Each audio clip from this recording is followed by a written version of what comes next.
Olá, boa noite. Está no ar pela TV Pantanal, canal 22, Rede TV, uma emissora do Grupo Gazeta de Comunicação, programa Opinião, que hoje, nesta noite, hoje, quarta, dia 9, 9 já? Eu estava olhando aqui para conferir, é 9, rapaz, o tempo está voando.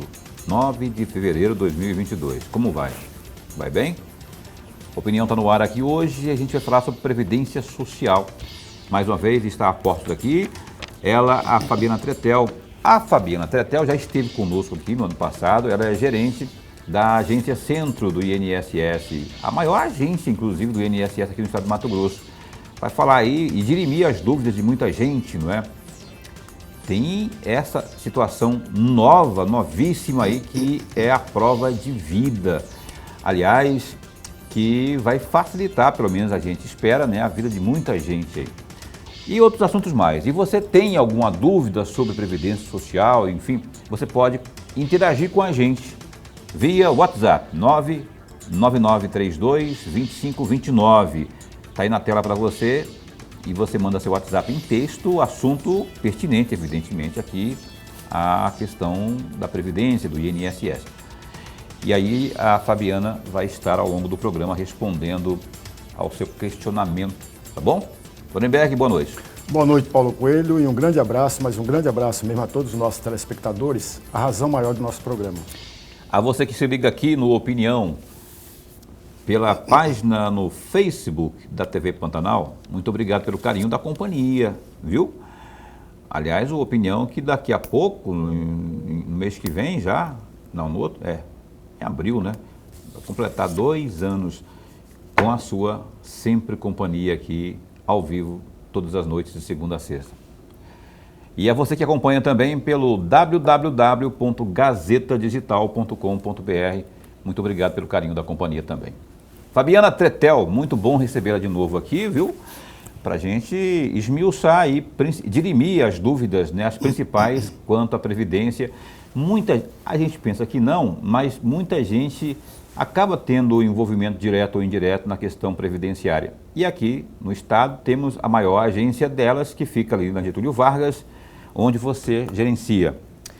Vou chamar de você, tá? Porque é tão nova e eu vou ter esse elogio logo no começo, porque depois a gente pode apertar um pouco mais, não é? E aí já elogiamos no começo e pode apertar um pouco mais na frente. Não é verdade, a gente não vai apertar não. Ô Fabiana, essa novidade aí, que foi assinada aí alguns dias atrás aí, pelo caríssimo presidente nacional do INSS, que é o senhor José Carlos Oliveira, que é essa situação aí do que diz respeito à prova de vida. Agora, você, cidadão, não precisa mais fazer. Quem tem que se preocupar com isso é o INSS? Exatamente. Como é que vai funcionar a partir de agora? Boa noite. Boa noite a todos. É exatamente isso, Paulo. A partir de agora, né, o INSS que vai realizar a prova de vida por meio de bases de dados disponíveis já pelo governo federal, governo estadual, governo municipal, acessos à saúde, consultas, né, pelo SUS. Então, por meio dessas bases de dados, o INSS vai utilizar os dados que foram inseridos para verificar se houve mesmo, se aquele cidadão está vivo, né, que é a principal objetivo da prova de vida. E antigamente era o segurado, o beneficiário que tinha que ir até uma agência bancária, a sua agência de recebimento, e provar que estava vivo. Então esse ônus agora passou para o INSS, que vai ter que se adequar, né? Ele já está utilizando alguns meios já disponíveis, mas vai ter que se adequar até 31 de dezembro para que todos esses meios sejam utilizados em prol ao cidadão. E acaba aquela situação de humilhação também, né, Fabiana? Muitas vezes as pessoas sem condições assim, físicas de se locomover, elas iam, davam um jeito, levavam de maca, sei lá, e agora já é a agência que... Já tem um tempo que tem sido facilitado essa forma de prova de vida, né? Mas ainda era necessário que ou o cidadão ou o seu representante fosse até algum local, ou no INSS, ou na agência bancária, e fizesse essa comprovação de vida. né? Por exemplo, a pessoa acamada ou pessoa hospitalizada, ela poderia ter um representante legal, um procurador constituído que poderia fazer isso por ela. Hoje não vai ser mais necessário nem mesmo o procurador ou uma pessoa idosa, né, se dirigir a qualquer lugar. O INSS, em casos em que ele não encontrar nas bases de dados, não encontrar meios ou dados suficientes para a realização dessa prova de vida, ele vai designar um servidor ou um colaborador para que ele vá até o cidadão e não que seja o inverso. Você pegou a dica então aí? Então, se não há condições de ir até a agência, há uma forma de entrar em contato com o INSS e a providência será tomada, é isso, né? Exatamente. A ideia, né, é que seja anualmente feito esse cruzamento de dados, né, e a validação da prova de vida já anualmente, né? A programação para que isso, a partir do ano que vem, já seja feito automaticamente. E em casos de não ser possível, o INSS, em determinado período, vá até o cidadão para ser feito isso aí. Parece que quase que adivinhando que a Fabiana viria à opinião hoje, e acabou de fazer uso o ministro, quem foi que fez ali? Foi o Onyx, que falou agora ali no horário obrigatório de TV e rádio, Onyx Lorenzoni.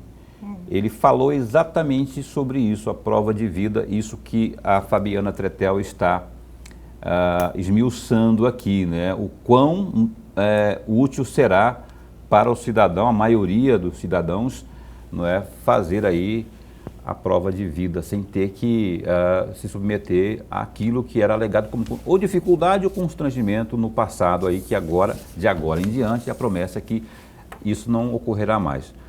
Professor Lorenberg. Gerente, antes de mais nada, nossa alegria, mas a alegria mesmo de tê-la mais uma vez aqui, o nosso programa ganha e ganha muito. O amigo telespectador, eu não tenho dúvida nenhuma, já está ganhando com a presença da senhora, até porque no universo do INSS, no universo de aposentadoria, de pensão, as pessoas ainda têm muitas e muitas dúvidas. Então a vinda da senhora aqui, ela é importantíssima, eu diria imprescindível. Nós que agradecemos essa oportunidade de estar aqui também esclarecendo para a população, porque é uma dificuldade que a gente tem algumas vezes de transmitir essas informações.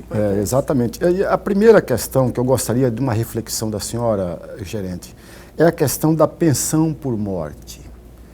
E até onde eu estava procurando, e aí a senhora, por favor, me corrija se meus dados não estão corretos, até para ajudar o amigo telespectador, para os dependentes menores de 16 anos, o prazo para requerer o benefício com recebimento desde o óbito é de 180 dias. É isso mesmo? E qual é o procedimento?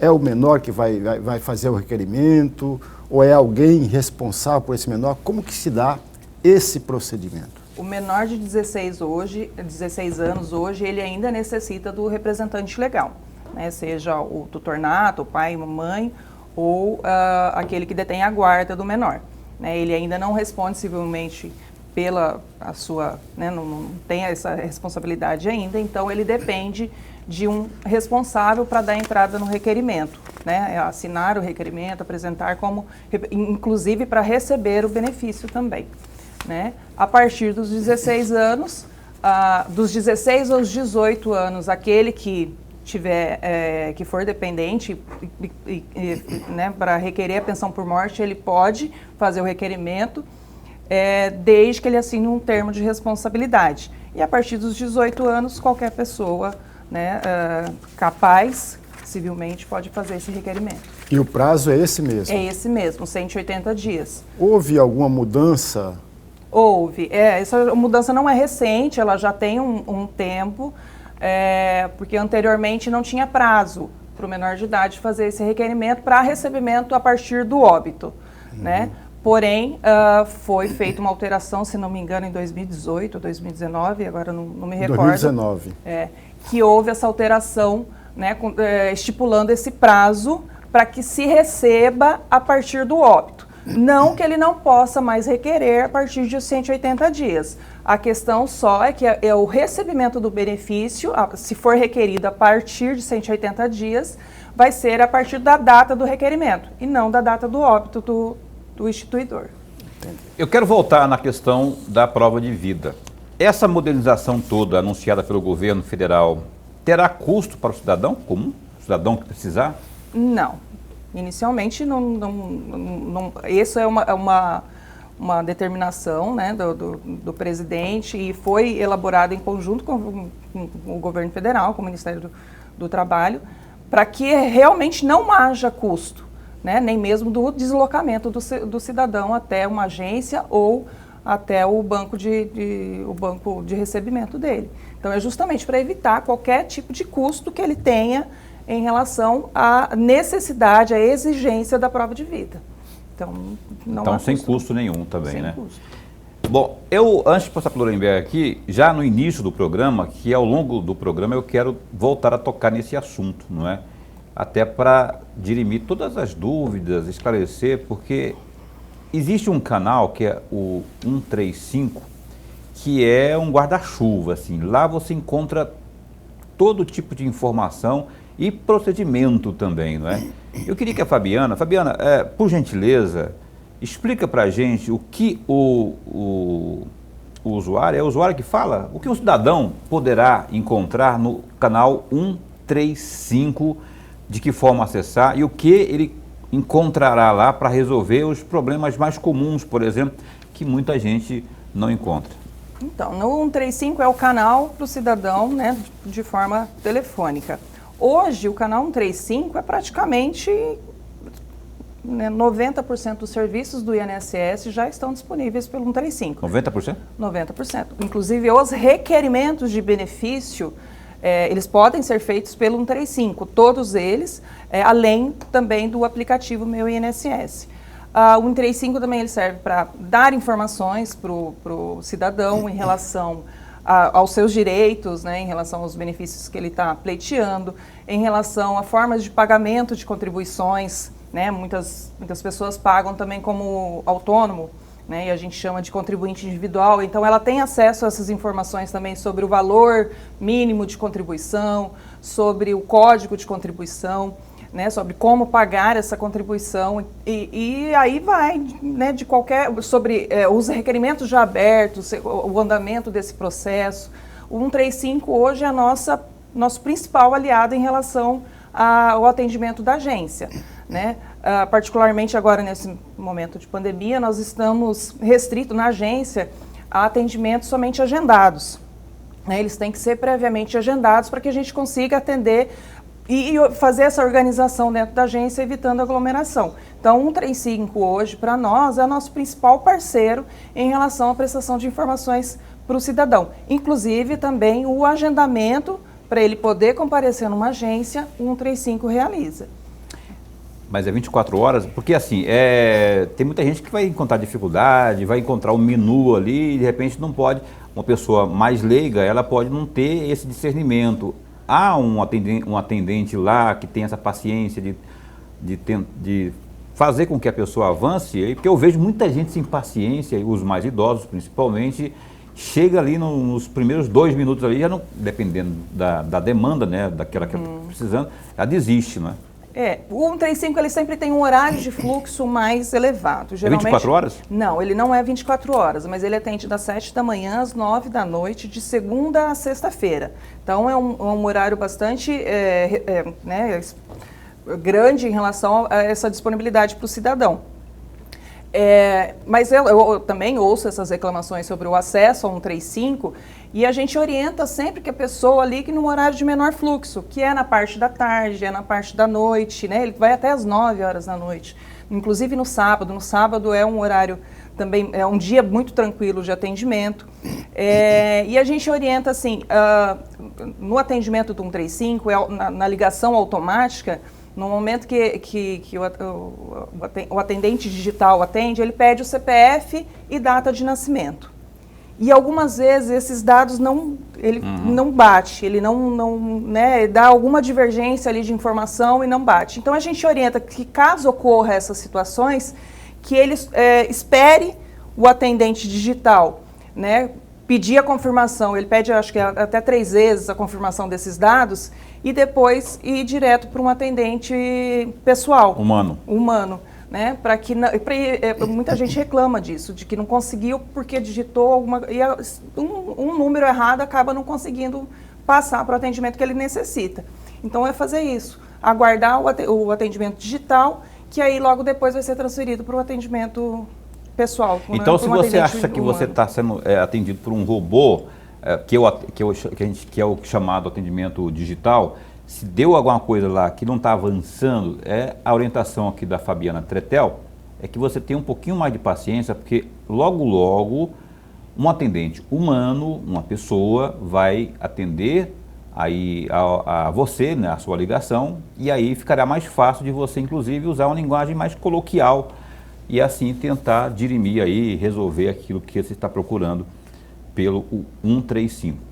A gente vai voltar a falar sobre isso, né? Se você tem alguma dúvida, 99932, vai aparecer aí, né, Boca? 2529.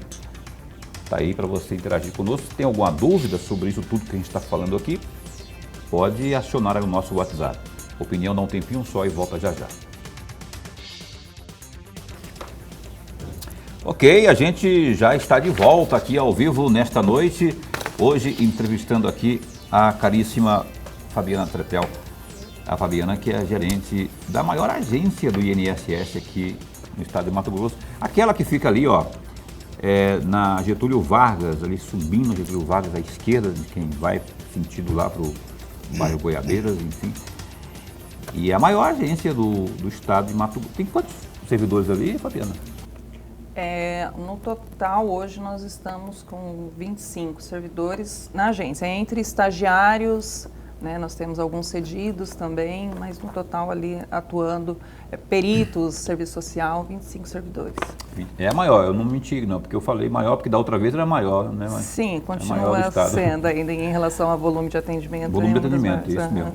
Bom, vamos aos destaques do Gazeta Digital, www.gazetadigital.com.br. Olha, a gente fala da pandemia, rapaz, os números fornecidos pela Secretaria de Estado de Saúde, 2 adolescentes, sendo um de 17 anos e uma menina de 12 anos, morreram vítimas da Covid-19 em Mato Grosso nas últimas 24 horas. Os dados foram atualizados pela Secretaria de Estado de Saúde nesta quarta-feira, dia 9. No boletim divulgado pela pasta, na terça-feira, dia 8, uma adolescente de 17 anos e uma criança com menos de 1 ano morreram da doença. Ao todo, nas últimas 24 horas, foram registradas 14 mortes pela Covid-19. No período, a Secretaria de Estado de Saúde notificou 4.034 novos casos, fazendo com que o Estado passasse a contabilizar 665.854 contágios, dos quais, em 622.427 ocorrências, as pessoas se recuperaram. Ainda, de acordo com a Secretaria, a taxa de ocupação das unidades de terapia intensiva de Mato Grosso é de 81,40%, enquanto o mesmo índice relativo aos leitos de enfermarias está na casa dos 33%. Olha, tem outro destaque também do Gazeta Digital. Ainda sobre a Covid, não é? O prefeito de Cuiabá, Emanuel Pinheiro, do MDB, fez um apelo aos pais e responsáveis por crianças de 5 a 11 anos para que vacinem os filhos contra a Covid-19. Ele anunciou ainda que o ministro da Saúde, Marcelo Queiroga, assegurou que até a próxima terça, 15, haverá vacina para todas as crianças. Abre aspas para o Emanuel. Quero pedir aí aos pais que vacinem seus filhos. Sei que existe a preocupação por serem crianças, mas é importante conscientizar os pais, as famílias, que a vacina é segura, eficaz e associado ao respeito às medidas de biossegurança, vamos vencer muito mais rápido essa loucura, esse pesadelo da pandemia. Fecha aspas aí disse o prefeito Emanuel Pinheiro. Ó, tem outro destaque também aí no Gazeta Digital. Com apenas 3 votos contra, os deputados aprovaram a não obrigatoriedade da exigência do comprovante de vacinação nos estabelecimentos do Estado. O texto foi votado em sessão matutina desta quarta, dia 9. O projeto de lei 01/2022 é de autoria do deputado Gilberto Catani, do PSL, e segue para a sanção do governador Mauro Mendes, do Democratas, para então entrar em vigor. Somente Lúdio Cabral, do Partido dos Trabalhadores, Valdir Barranco, também do PT, e Paulo Araújo, do PP, defenderam a exigência do documento que comprova imunização contra a Covid-19 para o acesso a estabelecimentos públicos e privados. O projeto foi aprovado em primeira votação em 4 de janeiro e, apesar do apelo social e também das discussões em torno do tema, os deputados resolveram ir para o recesso e só voltar ao tema agora em fevereiro. Está aí, portanto, o destaque também do Gazeta Digital. Esses e outros assuntos você encontra aí no GD, www.gazetadigital.com.br. Algum comentário aí, Lorenberg, sobre tanto sobre o passaporte, como também o posicionamento do prefeito Emanuel Pinheiro? Coisa bem breve aí, você pode falar. Muito rapidamente, veja, a Assembleia Legislativa de Mato Grosso está destacando no universo brasileiro, destoando completamente a prática de todas as outras Assembleias Legislativas, de todas as outras. Nós somos destaque. Veja essa proibição do passaporte. Olha, é brincadeira. Nós temos na Assembleia Legislativa 4 médicos e 5 componentes da Comissão de Saúde na Assembleia Legislativa. Apenas um médico, se não me falha a memória, 4 médicos, apenas um votou contra a proibição do passaporte. É brincadeira. Parece um cenário tragicômico. É o que a Assembleia Legislativa está virando, infelizmente. É triste mesmo. Veja, isso é inconstitucional. É inconstitucional. Quero ver o que o Ministério Público vai fazer. O que o governador vai fazer? Ele vai vetar? Mas volta para a Assembleia e, como a última palavra cabe à Assembleia, derruba-se o veto do governador. Mas o Ministério Público tem que agir tão logo o governador sancione ou derruba-se o veto na Assembleia Legislativa, o Ministério Público tem que acionar correndo, porque é inconstitucional o que foi aprovado na Assembleia Legislativa. Ok, tá aí o Lorenberg Alves comentando sobre essa questão aí do passaporte, polêmica a situação do passaporte. Lá no INSS, a pessoa que queira entrar e sair tem que estar vacinada, tem que apresentar cartão de vacinação. Como é que está funcionando essa segurança, essa regra de biossegurança lá nas agências do INSS, especialmente na sua agência, Fabiana?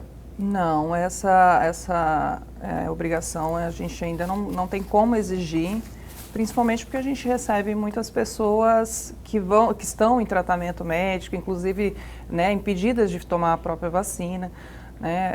Hoje, o maior público que a gente tem é para a realização de perícia médica. Então, esse público acaba sendo prejudicado de não conseguir tomar a vacina por alguma situação. Então, a gente não tem como ainda restringir, né, exigindo o passaporte de vacinação para a Covid. Perfeito. Eu discordo do Lorenberg, eu não vou polemizar aqui, porque estamos numa ainda democracia. Eu discordo, que eu acho que a Assembleia fez bem, não é? Mas, enfim, opinião, né, bicho? Cada um tem a sua, e aí a gente vai discorrendo com argumento cá, outro acolá. É por isso que é bonita a democracia e a gente não pode deixar ela morrer, não é? E é um assunto, inclusive, se a gente pegar aqui o fiozinho dela, a gente pode ir a noite toda discutindo com argumentos lá e cá.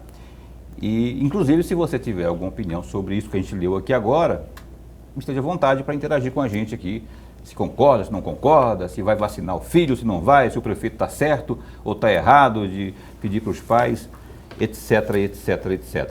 Pois bem, Fabiana Tretel, eu no bloco anterior, a primeira pergunta foi sobre a prova de vida, não é? E aí vem aquela dúvida, isso não pode suscitar as chamadas fraudes que sempre tiveram assombrando aí a nossa Previdência Social, o nosso INSS, especialmente as pessoas mais vulneráveis.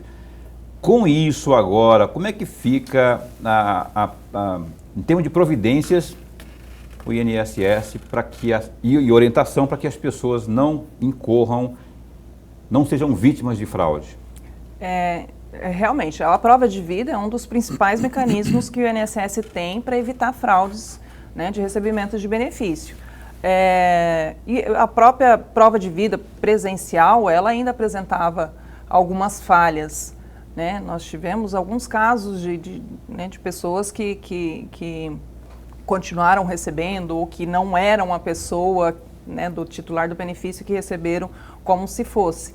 Então, era falha também. Eu acredito que agora com a gama de bases de dados que nós temos disponível, né, hoje o CNIS, que é o Cadastro Nacional de Informações Sociais, já é uma base de dados, uma das mais completas da América Latina.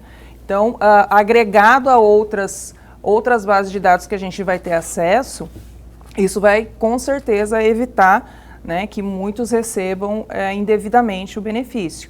E em relação a fraudes, a gente tem sempre alertado, né, tem sempre passado na mídia a questão das pessoas não caírem nos golpes, principalmente nos golpes de WhatsApp, de ligação, e reforçar que o INSS nunca liga para o cidadão solicitando dados pessoais.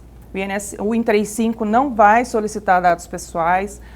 O servidor que for ligar para alguma situação, ele não vai solicitar dados pessoais, né? No máximo, a gente faz um contato ativo com esse cidadão para informar sobre alguma alteração de agendamento, sobre alguma necessidade de apresentação de documentos, mas nunca vai solicitar CPF, nome, data de nascimento, nome de mãe, nome de pai. Não, inclusive, nós temos um caso recente em Arenápolis agora, em que várias pessoas receberam mensagens por WhatsApp de uma pessoa, de um número com logotipo do INSS, se identificando como servidor do INSS, né, tendo acesso já a esses dados, né, de alguma forma ele teve acesso a alguns dados pessoais, e aí ele acrescenta solicitando documentações, que a pessoa envia pelo WhatsApp fotos do RG, do CPF, até foto mesmo dela, né, como identificação pessoal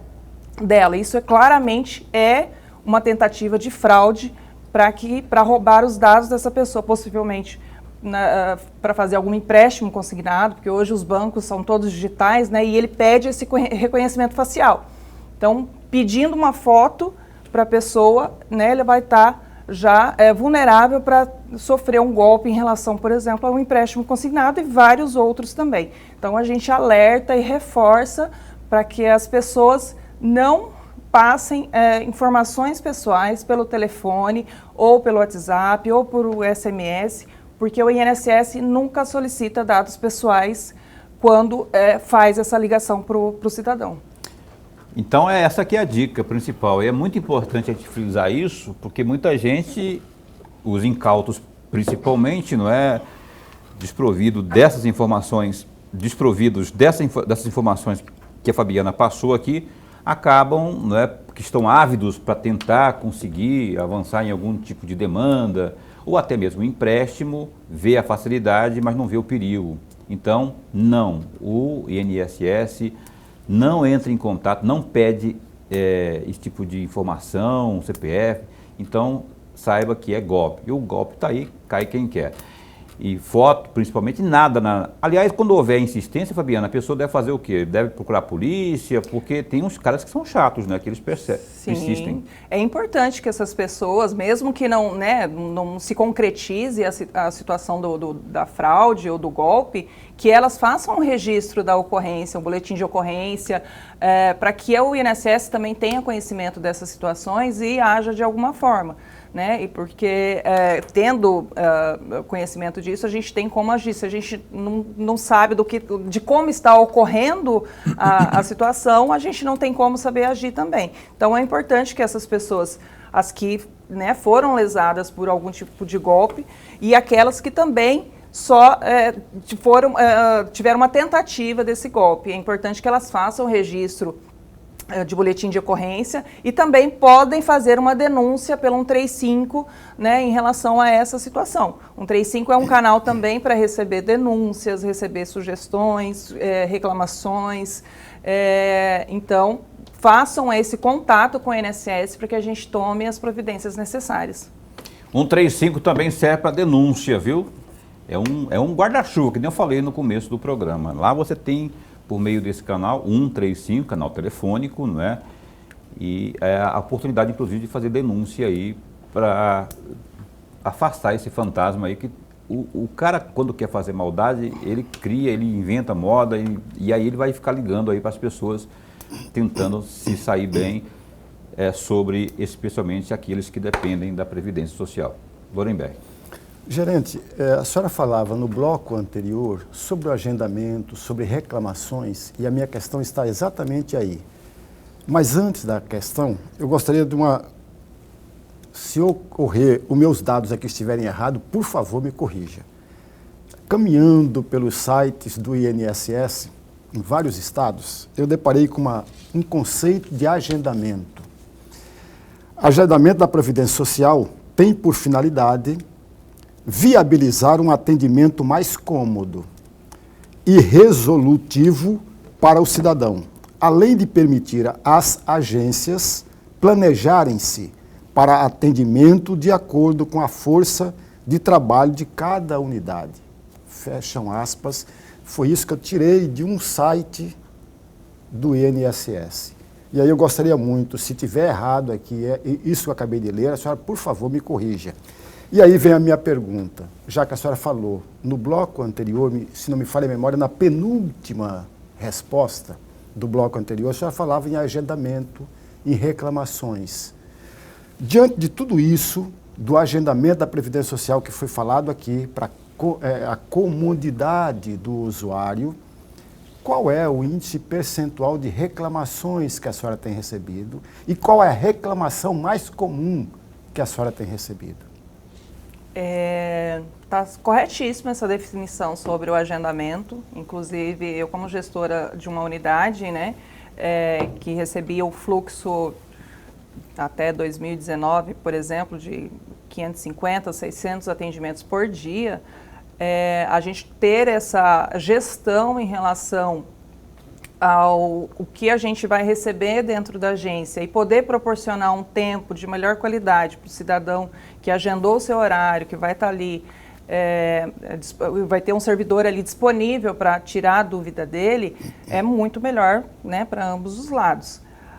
Em questão percentual de reclamação, a gente não tem, em relação à minha agência, eu recebo em relação à minha agência, né, alguma situação da minha agência.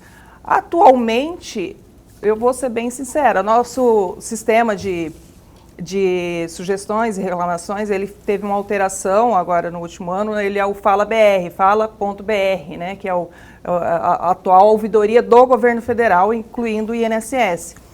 E assim, eu recebo poucas reclamações em relação a essas demandas pelo fala.br.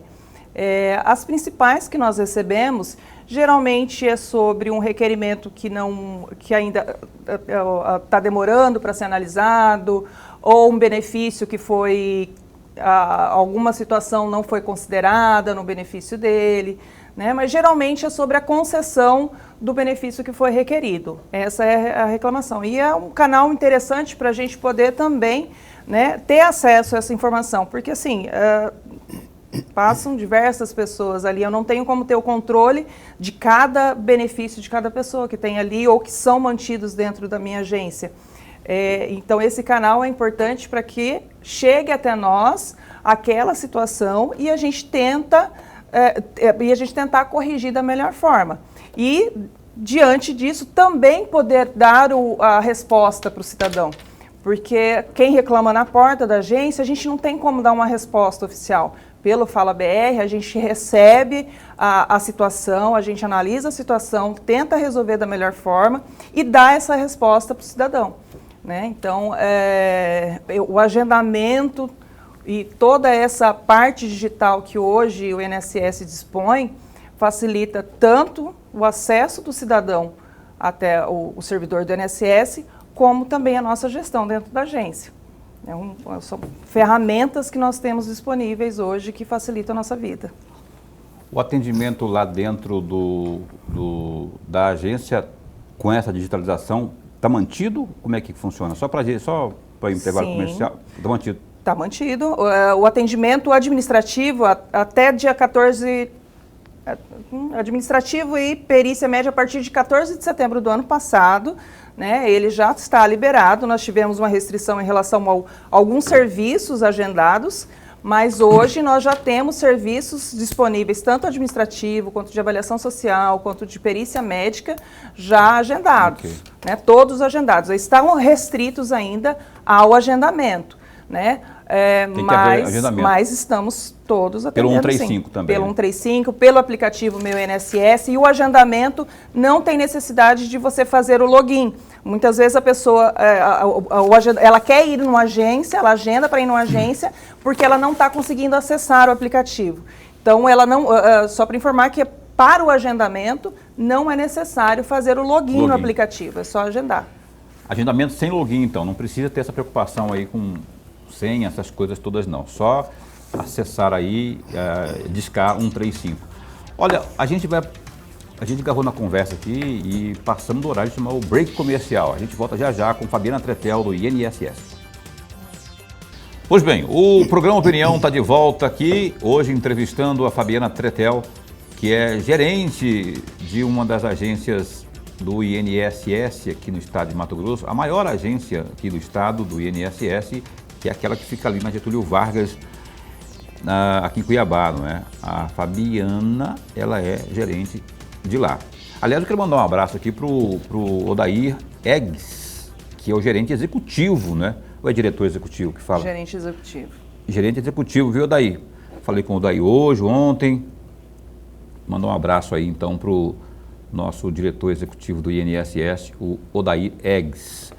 O telespectador do programa Opinião está perguntando aqui, vamos embora ver no telão, que vem de pergunta para a Fabiana. Boa noite, eu gostaria de saber, eu tenho 30 anos de contribuição, sou vigilante, e saiu minha aposentadoria por idade. Eu não tinha direito à aposentadoria especial. Eu não sei se você entendeu, mas o que está aqui na mensagem que chegou para a gente aqui, final 6022, é justamente isso aí, sobre o direito. Eu acho que eu entendi, porque a gente tem essa pergunta recorrente em relação ao vigilante, né? Nós temos o sistema de aposentadorias, que é a aposentadoria por tempo de contribuição, que pode ser utilizado alguns tempos que a gente chama de tempo especial. Quando a pessoa ela está trabalhando em uma atividade geralmente insalubre, né, mas que traga algum risco para ela e de uma forma reduzido o tempo de contribuição dela, a necessidade de tempo de contribuição. Como, por exemplo, o homem, hoje a necessidade para a aposentadoria por tempo de contribuição é de um mínimo de 35 anos, e para a mulher são 30 anos. Né? Eu acredito ali, como ele falou, que ele se aposentou por idade, e acredito que ele perguntou se ele não teria direito à aposentadoria por tempo de contribuição com a utilização dessa redução do tempo. Assim, é uma questão de análise, mas a questão do vigilante em particular, ele tem uma diferenciação entre vigilante armado, vigilante não armado, mas para todas as situações de tempo especial é necessário a análise do PPP, que é o Perfil Profissiográfico Previdenciário, nome bem complicado, mas ele é fornecido pela empresa, né, atestando sobre questões de uso de EPI, EPC, né, e quais foram os agentes nocivos que aquela pessoa esteve exposto durante aquele período. Então, assim, é uma questão que teria que ser analisada. Mas no caso dele, se ele já está aposentado por idade, a vantagem dele já está garantida, porque é muito mais vantajoso aposentar por idade hoje do que a aposentadoria por tempo de contribuição, que pode incorrer aí o fator previdenciário. Ele procura quem? Um advogado, procura a própria agência para dirimir mais dúvidas, ter mais esclarecimento sobre como proceder? Porque, assim, pelo 135 propriamente, eu não sei se ele vai ter esse detalhamento, né?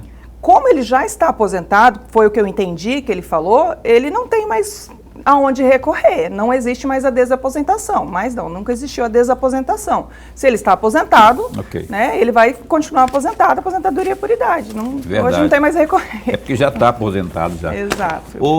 Fabiana, o programa Opinião, ele tem evidentemente e genuinamente tão somente o intuito de informar, não é? Eu gostaria que você informasse, portanto, ao nosso telespectador, como é que fica agora. Eu sei que o Ministério do Trabalho absorveu as perícias médicas e a gente recebe muitas perguntas, muitas dúvidas. Eu queria que você falasse para o nosso telespectador, porque a partir de um determinado tempo, as perícias médicas não são mais da alçada do INSS. Como que está isso hoje?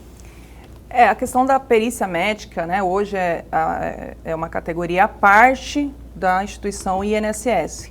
A perícia médica, a perícia médica federal, ela é vinculada diretamente ao Ministério do Trabalho e Previdência e tem uma subsecretaria própria que faz a gestão dos peritos médicos. A questão do perito ainda estar dentro da agência e fazendo esse atendimento é uma obrigatoriedade em relação à transição desse desligamento da categoria da perícia médica federal em relação ao INSS. Então, a gente tem ainda um período de adaptação, né, porque eles teriam que ter um local próprio, né, equipamentos próprios, e ainda não foi possível fazer esse desligamento em relação à perícia médica. Mas a tendência é que seja também desligado fisicamente, futuramente, em relação à perícia médica federal e INSS. Mas quem responde por médicos, a limitação de médicos, novos concursos, isso não é mais o INSS. Se eu cobrar isso do INSS, eu não tô cobrando do órgão ideal. Não, hoje o INSS não tem mais competência para responder sobre essa questão. É o Ministério do Trabalho e Previdência. E precisa melhorar, viu? A questão aí, a gente precisa, vamos trazer alguém do Ministério do Trabalho aqui, vamos, para a gente também, porque tem reclamações que chegam às vezes aqui e a gente precisa dar uma esmiuçada nisso aí, para ver se vão mexer o corpo também por lá, para atender o maior número de pessoas possível. Voltando a dizer que agora já não é mais da responsabilidade do INSS, a questão das perícias médicas. Inclusive, em relação à gestão de agenda, a número de vagas disponíveis, essas, né, que são questões mais sensíveis que a gente recebe, eu como gerente da agência, eu não tenho gestão nenhuma quanto a essas situações. A gente só faz a administração, né, enquanto eles estão aqui dentro do INSS. Loenberg. Gerente, tem uma questão aqui que eu gostaria muito de um comentário da senhora, de uma reflexão da senhora, até porque fala exatamente das dificuldades que trabalhadores ou servidores de prefeituras tiveram dificuldades para conquistar, para ter aquele certificado de tempo de contribuição. Então, a medida provisória 871, de 18 de janeiro de 2019, publicada como instrução normativa, e a senhora vai corrigindo se os meus dados estão ou não corretos, reduz a burocracia dos trabalhadores até 1998, com a exigência apenas de comprovante do vínculo empregatício. Acontece que também essa situação toda provocou um impasse. E aí eu estou me referindo a um caso concreto. Esse impasse que levou uma reunião, e que a senhora participou dessa reunião, com o Instituto Municipal de Previdência Social de Servidores de Rondonópolis, com a superintendência do INSS em Mato Grosso, em abril de 2019. Qual era? Isso aqui é um caso único de Rondonópolis ou é um caso comum de outras prefeituras e do próprio Estado, dessa dificuldade que se tem? E eles foram buscar essa medida provisória porque dava a ele a garantia de que eles poderiam obter essa certidão de tempo de contribuição. A senhora poderia fazer um comentário, por favor, a respeito disso? Essa é uma questão também bem abrangente, ele não atinge só Rondonópolis, né? Não só o município de Rondonópolis, tem vários municípios que têm a mesma situação que foi exposta nessa reunião em relação ao município de Rondonópolis, mas nós temos uma dificuldade de certificar um período de tempo em que houve a transição dos municípios, principalmente, que, né, tem uma carência maior em relação à questão previdenciária, a transição entre regime próprio, regime geral de previdência, que eram todas as prefeituras, para regime próprio de previdência, né? Então, assim, talvez a norma não fosse clara na época, ou talvez não conseguiam operacionalizar de uma forma mais clara na época, e até a questão de sistemas era mais precária naquela época. E hoje o INSS ele não tem o registro dessas contribuições desses servidores, né, que passaram por essa transição. Ou muitas vezes as informações disponíveis no nosso sistema elas são precárias. Então há necessidade das prefeituras fazer essa comprovação, seja por meio de uma declaração, de uma certidão de contribuição, mas o INSS precisa, né, hoje a legislação previdenciária ela é muito complexa, mas assim, ela exige que se comprove principalmente a contribuição de forma documental, né? E as prefeituras elas tiveram muita dificuldade de comprovar esse período de tempo de contribuição dos seus servidores. E alguns acabaram ficando prejudicados porque nem no sistema da própria prefeitura existia o registro dessas contribuições. Aí não tem como o INSS, né, certificar por meio de uma certidão por tempo de contribuição, se aquele tempo de contribuição não está em lugar nenhum, né? Então acabou sim prejudicando alguns servidores nesse sentido, que eles não conseguiram obter informações das prefeituras.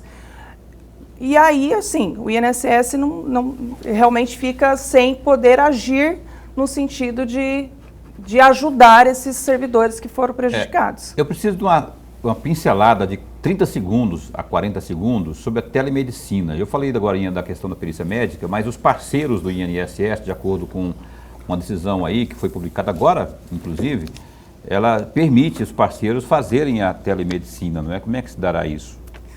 Então, Paulo, eu ainda não estou justamente disso, né? Não, justamente porque é da PMF, está sendo decidido pela Perícia Médica Federal, né? O que a gente tem conhecimento é que vai ser disponibilizado para os peritos essa possibilidade, mas como vai ser a operacionalização desse atendimento, a gente ainda não foi repassado para nós. Eu tenho até informação que, assim, a Caroline também aqui eu tenho que encerrar o programa, mas eu tenho que falar sobre isso aqui, ó. Nesse período que começa domingo agora, dia 13, até o dia 13 de abril deste ano, entidades parceiras do INSS vão poder disponibilizar como experiência piloto parcerias médicas remotas por meio da telemedicina em prefeituras municipais que possuem acordo de cooperação técnica, o ACT, com o Instituto, não é? Então, vigora agora, de 13 agora, domingo, até o dia 13 de abril. Eu quero agradecer a você por ter vindo aqui, viu, Fabiana Tretel, mais uma vez, trouxe muita luz aqui a muitas dúvidas e esse espaço está sempre a postos para me informar. Muito obrigada, Paulo, mais uma vez pela oportunidade de estar aqui. A gente também está sempre disponível lá no INSS. Obrigado também a Natália Teixeira, que é assessora de imprensa, que deu uma força para a gente. Obrigado ao Daniel, que deixou a mãe dele vir aqui, né, Daniel, e também a Júlia, que não quis vir, porque está na academia. E obrigado, então, ao Aldair também, o gerente executivo do INSS. A gente se encontra amanhã. Lorenberg Alves. Até amanhã. O deputado estadual Wilson Santos, do PSDB, será o nosso entrevistado ao vivo aqui no Opinião, amanhã às 7h30 da noite. E até lá, fica bem, fica com Deus também.